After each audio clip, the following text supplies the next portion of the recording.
Welcome to Day 7. Today we'll be reading Genesis 15 from the New Living Translation. Today's passage is called It's a Deal. And your key thought for the day is God is faithful to his promises even when they seem impossible. So let's begin reading. Sometime later, the Lord spoke to Abram in a vision and said to him, "Do not be afraid, Abram, for I will protect you, and your reward will be great."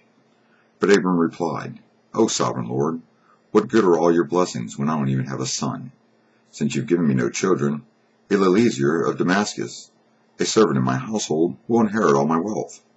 You have given me no descendants of my own, so one of my servants will be my heir." Then the Lord said to him, "No, your servant will not be your heir, for you will have a son of your own who will be your heir." Then the Lord took Abram outside and said to him, "Look up into the sky and count the stars if you can. That's how many descendants you will have." And Abram believed the Lord, and the Lord counted him as righteous because of his faith. Then the Lord told him, "I am the Lord who brought you out of Ur of the Chaldeans to give you this land as your possession." But Abram replied, "O sovereign Lord, how can I be sure that I will actually possess it?"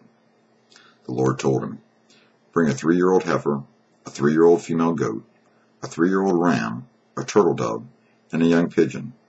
So Abram presented all of these to him and killed them. Then he cut each animal down the middle and laid the halves side by side. He did not, however, cut the birds in half. Some vultures swooped down to eat the carcasses, but Abram chased them away. As the sun was going down, Abram fell into a deep sleep, and a terrifying darkness came over him.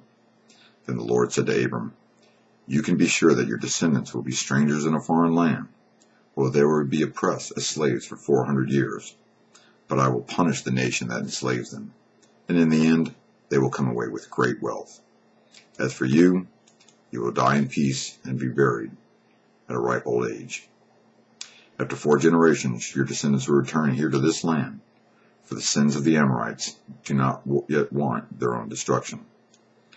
After the sun went down and darkness fell, Abram saw a smoking firepot and a flaming torch pass between the halves of the carcasses.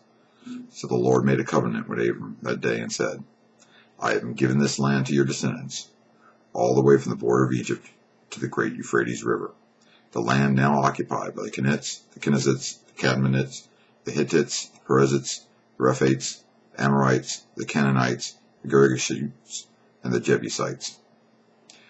The challenge for today is nothing is impossible with God. And I will see you on Day 8. Have a blessed day.